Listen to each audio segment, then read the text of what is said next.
Hello friends, welcome to lunch services. This is Ram Soni. आज हम discuss करेंगे 3.5 लाख अफगान सैनिकों ने तालिबान के सामने कैसे घुटने टेक दिए, इसके बारे में बात करेंगे। तालिबान के फाइटर्स की संख्या की बात करें, महज 80,000 फाइटर थे।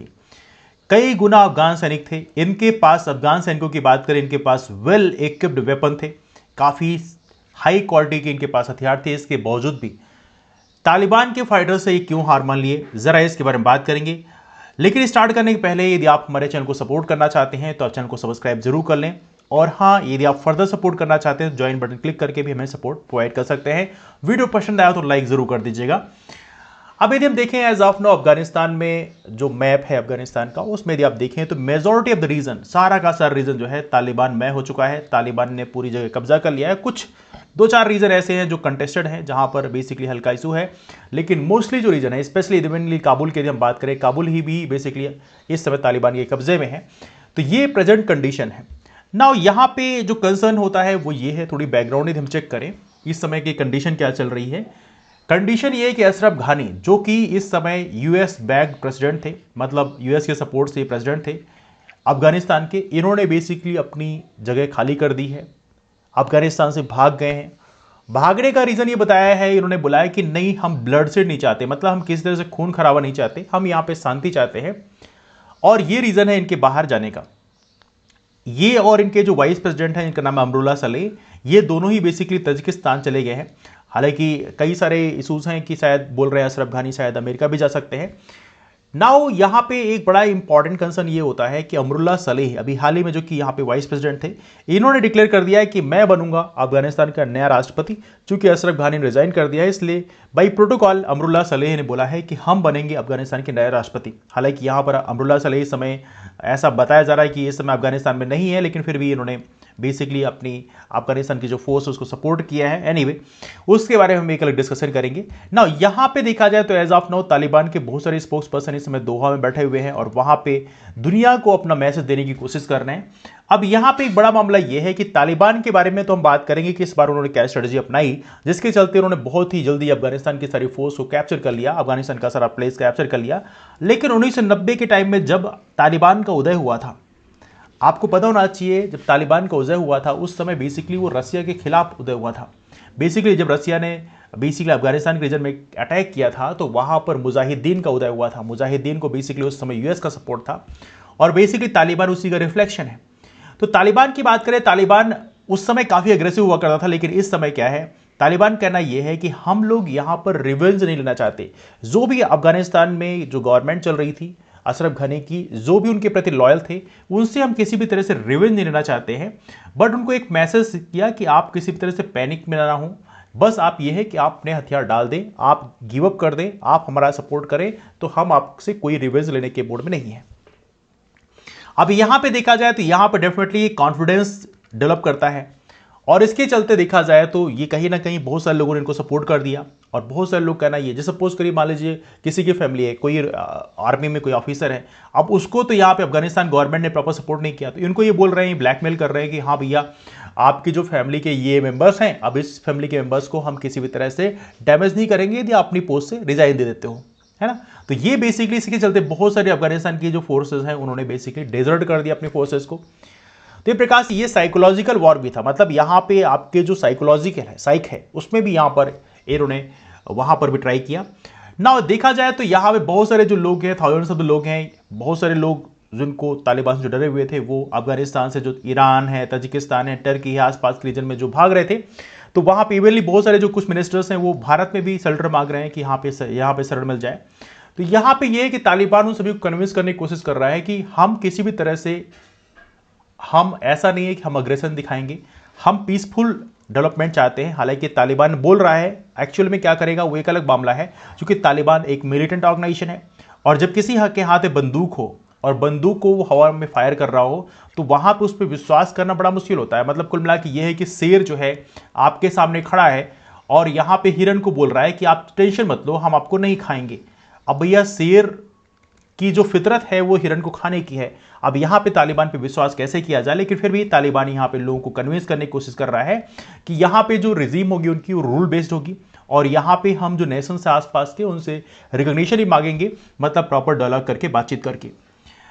नाउ यहां पे देखा जाए तो इस एज ऑफ नाउ जो तालिबान के स्पोक्स पर्सन है, उन्होंने बहुत सारे जो कंट्रीज हैं उनसे बोला है कि हम आपका वैलिडेशन चाहते हैं, हम यहाँ पे पीसफुल तरीके से हम यहाँ पे अफगानिस्तान में गवर्नमेंट रन करेंगे, ऐसा कुछ उन्होंने बोला है। और इवेंटली देखा जाए तो यहाँ पे ये इनका कहना यह है कि हम प्रॉपर तरीके से मैनेजमेंट करेंगे। हालांकि आपको पता होना चाहिए they said no foreign force, ये चाहते हैं कि उनके देश में कोई फॉरेन फोर्स ना आए। और वो जो पुरानी मिस्टेक्स हुई 1979 की बात करें, उस समय आपको पता होना चाहिए यूएसआर हुआ करता था, पहले रशिया नहीं बल्कि यूएसआर होता था, मतलब यूनाइटेड सोवियत सोशलिस्ट रशिया। उस समय देखा जाए तो 1991 के टाइम में रशिया का जब फ्रेगमेंटेशन होता है, यूएसआर का कई पार्ट में डिवाइड होता है, यूक्रेन है, जॉर्जिया है, ये बहुत सारी कंट्रीज से पार्ट बनती हैं। लेकिन उसके पहले की बात करें 1979 में, उस समय भी बेसिकली रशिया नहीं बल्कि यूएसआर ने अटैक किया था कहां पे, अफगानिस्तान में। एक तो वो टाइम था जब वहां पे मुजाहिदीन का उदय हुआ था, मुजाहिदीन को सपोर्ट करने के लिए यहाँ पे अमेरिकन गए थे। हालांकि मुजाहिदीन पे जो मूवी बनाई गई थी हॉलीवुड की, आप चाहे देख सकते हैं। और यहाँ पे 2001 की बात करें तो जब आपको पता होना चाहिए 9/11 का इवेंट हुआ था, उसके बाद में यहाँ पर 2001 में अमेरिका ने इन्वाइट कर दिया था। तो यहाँ पे इनका कहना यह है कि हम नहीं चाहते कि कोई भी इस तरह से दोबारा ऐसा करे हमारे साथ में ना। यहाँ पे एक बड़ा ये तो रहा बैकग्राउंड चेक। अब बात करते हैं राइट नो मामला क्या है। 3.5 लाख स्ट्रांग अफगान फोर्सेस हैं। आखिर ऐसा क्या हो गया कि इन्होंने तालिबान के सामने घुटने टेक दिए। देखिए यूएस की बात करें तो यूएस ने यहां पर कुछ रीजन बताए हैं कि बेसिकली रीजन क्या हो सकते हैं। पहला तो यूएस ने बोला है कि ये जो रीजन है, ये अफगानिस्तान की जो गवर्नमेंट है इनके अंदर पॉलिटिकल विल नहीं है। मतलब ये प्रकार से डिप्रेशन में आ गए थे, इनके अंदर जो एनर्जी होती है ना देश के लिए कुछ कर गुजरने की, ये बेसिकली इनके अंदर कोई पॉलिटिकल विल नहीं था। और ये एक बड़ा रीजन था कि यहां पे तालिबान ने अफगानिस्तान की फोर्सेस को घुटने टेकने के लिए मजबूर कर दिया। अब यहां पे देखा है तो यहां पे इनका कहना यह है कि हमने 20+ ईयर्स 20 साल अफगानिस्तान की गवर्नमेंट को सपोर्ट दिया है, और यहां पे अफगानिस्तान की जो लीडरशिप है उन्होंने प्रॉपर तरीके से कमिटमेंट नहीं दिखाया, और इसके चलते हमने पूरा अफगानिस्तान का जो रीजन है वो कैप्चर कर लिया तालिबान ने। अब यहां पे मामला यह है कि इनका कहना यह भी है कि इन्होंने अफगानिस्तान की जो गवर्नमेंट है वहां पे बहुत ज्यादा करप्शन हुए हैं, और वहां पे नियम कानून की धज्जियां उड़ा दी गई। तो लोगों का जो विश्वास है अफगानिस्तान गवर्नमेंट के प्रति वो भी काफी कमजोर हो गया था। अब देखिए यहां पे देखा जाए तो ये बिल्कुल सही बात है, कहा जा रहा है कि अफगानिस्तान की जो गवर्नमेंट रनी थी, जो अशरफ घनी की गवर्नमेंट थी, वहां उसने बहुत ज़्यादा करप्शन किए हैं। और साथ में यहाँ पे ये भी मामला था कि यहाँ पे लोगों का जो विश्वास है अशरफ घनी की गवर्नमेंट में, कई सारे लोगों का विश्वास भी काफ़ी कम हो गया था। क्योंकि जब बहुत सारे ऐसे करप्शन के मामले उजागर होते हैं और वहाँ पर प्रॉपर तरीके से जो इंफ्रास्ट्रक्चर बिल्डिंग की गई उसमें प्रॉपर तरीके से उन्होंने काम नहीं किया, पॉलिटिकल विल डेवलप नहीं किया, लीडरशिप पैदा नहीं की, तो यहाँ पे डेफिनेटली एक बड़ा रीज़न हो सकता है कि जहाँ पे तालिबान जो है, लोगों ने अफगानिस्तान गवर्नमेंट को सपोर्ट नहीं किया, तो ऑब्वियस बात तालिबान की जीत हो जाती है। दूसरा यहां पे देखा जाए तो यहां पे अफगानिस्तान की जो घानी गवर्नमेंट है, मतलब जो अशरफ घानी है, इनकी जो सरकार थी, वहां पे 3.5 लाख एज ए फोर्स थे। इसमें देखें तो यहां पे मिलिट्री की बात करें लगभग 2.5 लाख मिलिट्री थी, और इसके अलावा यहां पे 60 से 75 हजार केवल तालिबान फाइटर्स थे। इन्होंने इतनी बड़ी संख्या होने के बावजूद भी इनको हरा दिया। अब यहां पे मामला यह होता है कि अफगानिस्तान की जो आर्मी थी, इनके पास्ट बैकग्राउंड की यदि हम बात करें तो 2021 में एक रिपोर्ट आई थी यूएस कांग्रेस की, इसका नाम है cigar report, special inspector general for Afghanistan. इन्होंने अपनी रिपोर्ट में जारी किया था कि यहां पे बहुत सारा जो करप्शन है बहुत ही बड़े लेवल पे, तकरीबन आप देख सकते हैं $88 बिलियन इस लेवल तक का करप्शन हुआ था। मतलब करप्शन एक बड़ा इंपॉर्टेंट कंसर्न था। हालांकि देखा है तो यहां पे अमेरिका भी कोई दूध का धुला नहीं है। यहां भी देखा है तो यदि अमेरिका के बैकग्राउंड को यदि आप चेक करें तो जब भी इराक में वार हुआ या अफगानिस्तान में जब हुआ, तो यहाँ पे जो वहाँ की जो तेल रिफाइनिंग जो कंपनीज थी उन्होंने काफ़ी मुनाफा भी कमाया। वैसे देखा जाए तो जब भी किसी देश में वार होता है तो वहाँ पे जो बड़े बड़े जो बिजनेसमैन होते हैं वो सबसे ज़्यादा मुनाफा कमाते हैं, क्योंकि वहाँ पे उनको टेंडर मिल जाते हैं बिल्कुल सीधा का सीधा, और उससे खूब सारा दोहन करते हैं और वहाँ पे करप्शन भी कर सकते हैं। क्योंकि देखिए यदि इंडिया में करप्शन करती है कोई बिजनेसमैन, तो वहाँ पे इंडिया में तो प्रॉपर तरीके से चेक करने के मैकेनिज्म उस तरह से उतनी इफेक्टिव नहीं बनी है। तो अफगानिस्तान जहां पे एक वॉर जैसी कंडीशन है, वहां पे लोगों को मतलब कहते हैं कि जिंदा रहना ही वहां पे जब विकास लगे, तो ऐसी कंडीशन में वहां पर क्या चेक करेंगे तो आप सोच सकते हैं। और इसके चलते बोला गया कि लगभग $88 बिलियन का करप्शन वहां पे हुआ है। तो यहां पे देखा जाए तो यहां पे इनका कहना यह है कि जो पैसा उनको दिया गया था वो ग्राउंड रियलिटी पे लाया नहीं गया, बिचौलिए जो है बीच के उन्होंने खा के पचा लिए। तो ये एक बड़ा कंसर्न था। इसी कारण लोगों का जो विश्वास है अफगानिस्तान की गवर्नमेंट में कहीं ना कहीं कम हो गया था। इवनली करप्शन इस लेवल का था कि अफगानिस्तान के जो एयरफोर्स के पास जो फाइटर प्लेन थे, उनके पास उस फाइटर प्लेन में जो क्रू है, मतलब जो वहां पे फाइटर प्लेन को उड़ाने के लिए जो पायलट चाहिए थे वही उनके पास नहीं, लगभग 211 एयरक्राफ्ट उनके पास में थे और वो 211 एयरक्राफ्ट को चलाने के लिए उनके पास प्रॉपर्ली क्रू नहीं था। मतलब करप्शन इस लेवल का था कि वहां पर कुछ ही लोग बैठ के वहां पर पूरा का पूरा पैसा लगभग डकारने की तैयारी में थे। तो यहां पर प्रॉब्लम ये होती है कि वहां पे जो लोग के अंदर जो कमिटमेंट है, जो विल पावर है, वो कहीं ना कहीं काफी कमजोर होगी। अफगानिस्तान की जो गवर्नमेंट, उनके अंदर जो विजडम की कमी है, जो एक बहुत बड़ा रीजन बनी यहां पे। देखिए ये बहुत बड़ा रीजन बनती है। इवनली आपको पता होना चाहिए, जब कांग्रेस की गवर्नमेंट थी वहां भी उसमें 2G स्कैम जो है उसका उजागर हुआ था, 1,76,000 करोड़ का, या कोलगेट स्कैम का। तो ऐसे कई सारे स्कैम उस समय उजागर हुए थे। तो वहां पे भी बेसिकली देखा तो कांग्रेस गवर्नमेंट पे पूरा लोगों का विश्वास खत्म हो गया था।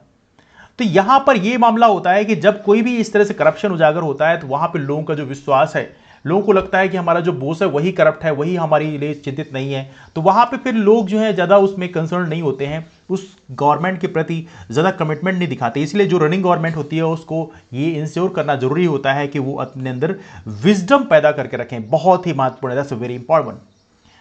ना तालिबान को सपोर्ट कहां से मिला? पहली बात तो यह है कि अफगानिस्तान गवर्नमेंट जो है करप्ट है, इनएफिशिएंट है।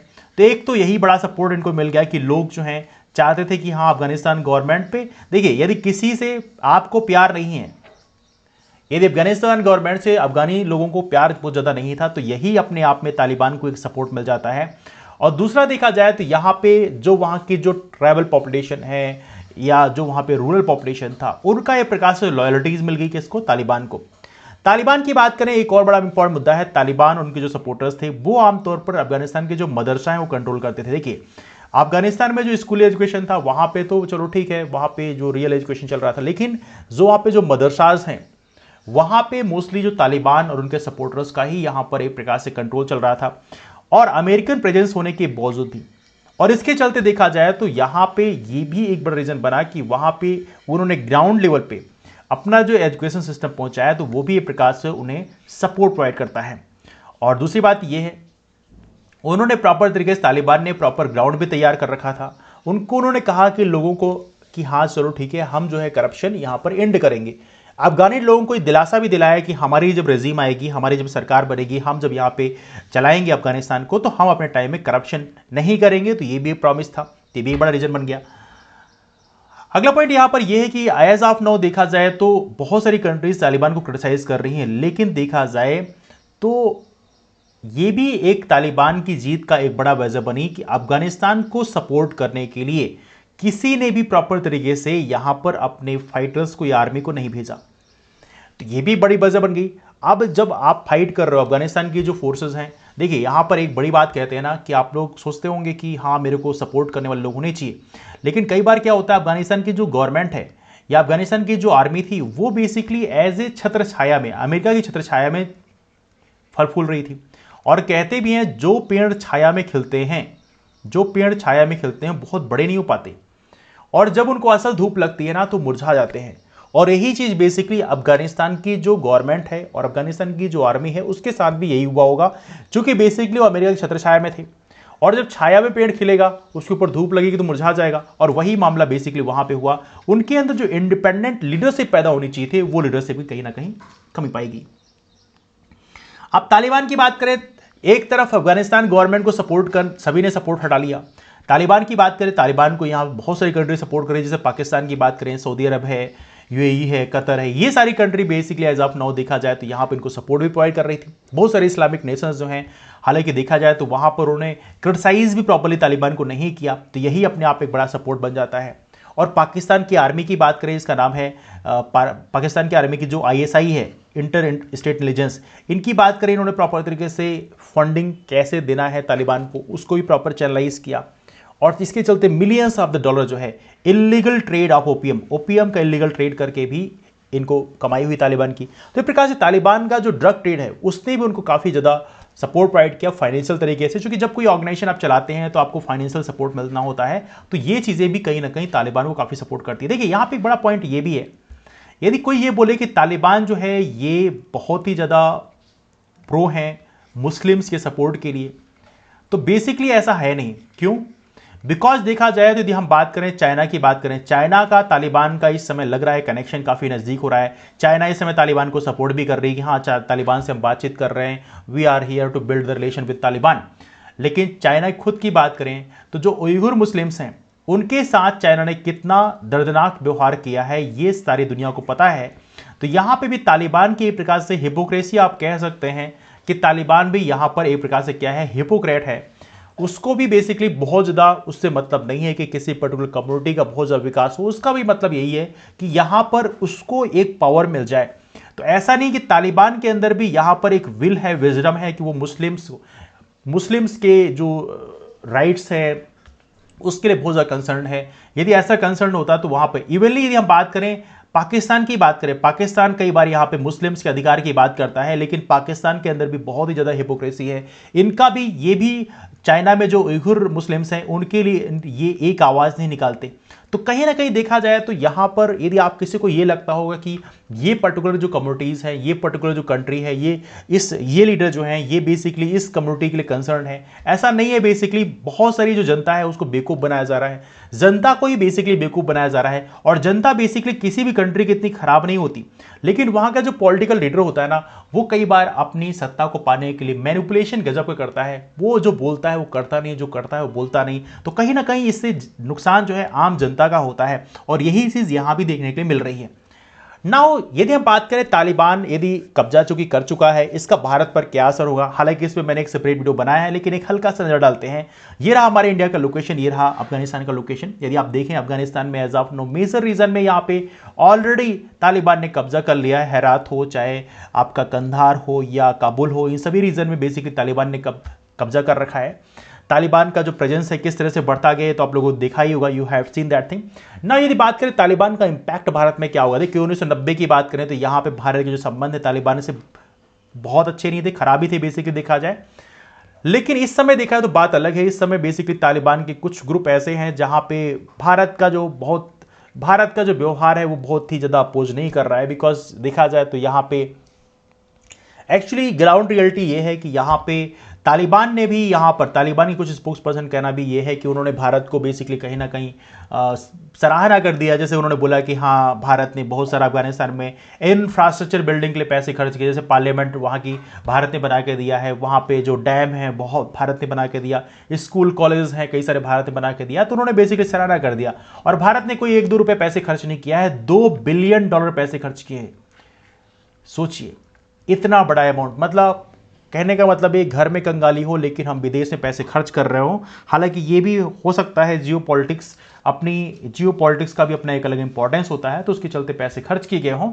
लेकिन एनीवे यहाँ पे देखा है तो भारत का बहुत ज़्यादा तालिबान कहना यह है कि हम किसी नेबरिंग कंट्री को डैमेज नहीं करेंगे या नेबरिंग कंट्रीज के अगेंस्ट में हम कोई भी ऐसा ऑपरेशन नहीं चलाएंगे जो नेबरिंग कंट्रीज को, हमारे जो पड़ोसी कंट्री है उनको नुकसान पहुंचाए।